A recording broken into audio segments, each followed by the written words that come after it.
Hello everyone, welcome to next video of our React.js series। तो last video में हमने देखा था लाइब्रेरी और फ्रेमवर्क्स क्या होते हैं। इस वीडियो में हम बहुत ही इम्पोर्टेंट कॉन्सेप्ट के बारे में बात करने वाले हैं, जो कि है रिकॉन्सिलिएशन। तो रिकॉन्सिलिएशन को समझने से पहले हम इतना जान लेते हैं कि हमारे पास क्या था। रिएक्ट से पहले डॉम था और उस डॉम को हम जावास्क्रिप्ट की मदद से मैनिपुलेट करते थे, जो कि इफिशिएंट नहीं होता था और हमारी पेजेस को स्लो कर देता था।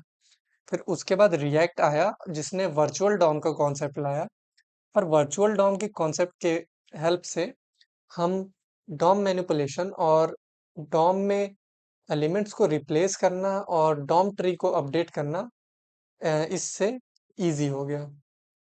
तो रिकॉन्सिलिएशन का मतलब यही है कि कैसे हम अपने यूआई के अंदर जो चेंजेस हैं उसको कैसे हम रिफ्लेक्ट करवाते हैं डॉम के ऊपर इफिशिएंट तरीके से। यानी हम ये कह सकते हैं कि reconciliation is the process of changing the UI with minimum number of operations, और we can say minimum number of steps. तो ये जो प्रोसेस है रिकॉन्सिलिएशन का, ये इम्प्लीमेंट होता है डिफिंग एल्गोरिथम के थ्रू। तो पहले हम देखते हैं कि डिफिंग एल्गोरिथम क्या है। तो diffing algorithm is reacts intelligent comparison system that determines the most efficient way to update your user interface। यानी कि डिफिंग एल्गोरिथम ऐसा एल्गोरिथम है रिएक्ट का जो कि एफिशिएंट तरीके से हमारे यूआई में अपडेशंस करता है। It works by comparing the current virtual DOM tree with previous one.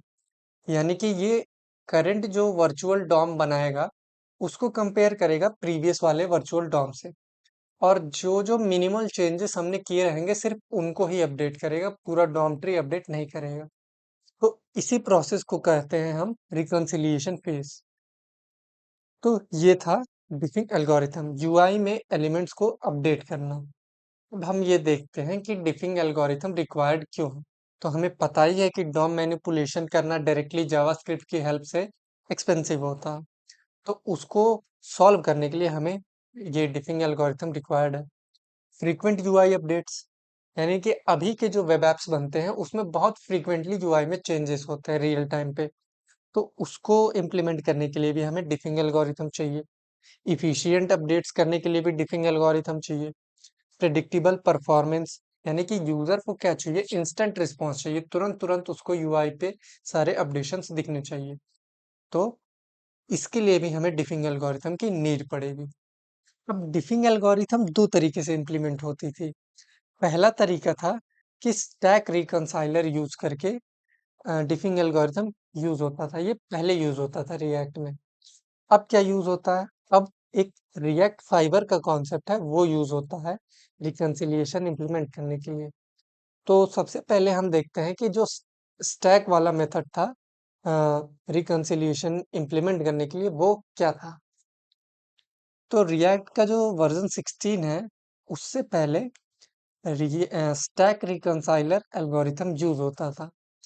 इसमें क्या होता था, अगर हम कोई भी अपडेट करना चाहें एलिमेंट पे तो वो अपडेशन एक स्टैक लाइक स्ट्रक्चर में पुश हो जाता था, और जब तक वो अपडेट हो ना जाए तब तक कोई और अपडेशंस हम कर नहीं पाते थे।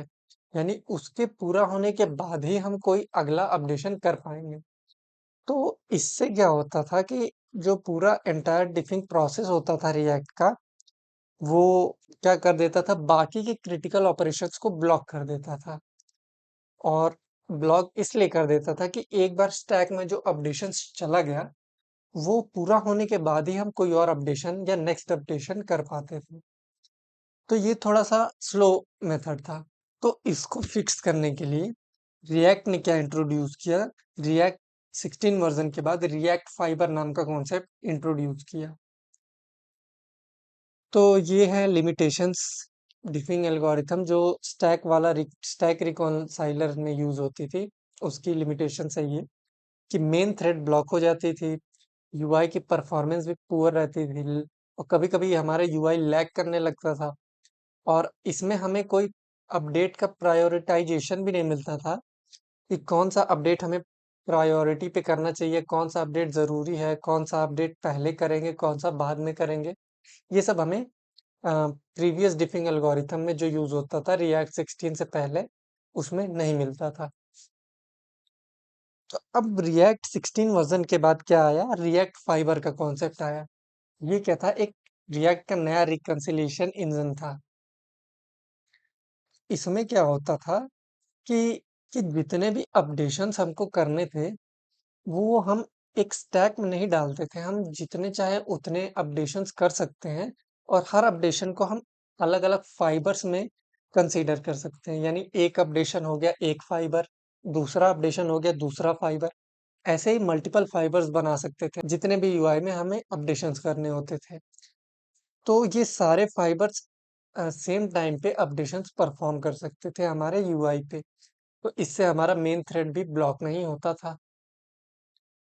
तो क्या चेंज आया रिएक्ट फाइबर के बाद? वर्क यूनिट्स, यानी कि यूआई को हम छोटे छोटे मैनेजेबल यूनिट्स में, जिसको हम फाइबर बोलते हैं, उसमें हम ब्रेक कर देते थे। और इससे क्या होता था कि हमारा जो यूआई में अपडेशंस है वो इफिशिएंट हो जाता था। और जो हाई प्रायोरिटी वाले अपडेशंस थे, जैसे यूजर से इनपुट लेना वगैरह, उसको हम पहले अपडेट कर देते थे और बाकी लो प्रायोरिटी वाले अपडेशंस को हम थोड़ा वेट करा सकते थे। यानी कि ये जो रिएक्ट फाइबर का कॉन्सेप्ट था ये थोड़ा स्मार्ट था।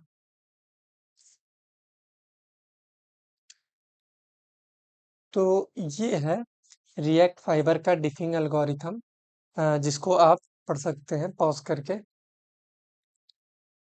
तो ये हैं benefits of react diffing algorithm using fibre: faster updates, non blocking, better UX और स्केल्स परफॉर्मेंस परफेक्टली।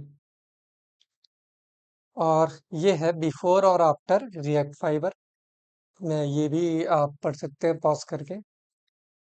तो बस यही था इस वीडियो का मोटिव कि हमें रिएक्ट में जो डिफिंग एल्गोरिथम होती है, आखिर कैसे रिएक्ट इतना एफिशिएंट होता है यूआई को अपडेट करने में, यूआई को मैनेज करने में, उसके पीछे का लॉजिक समझना था।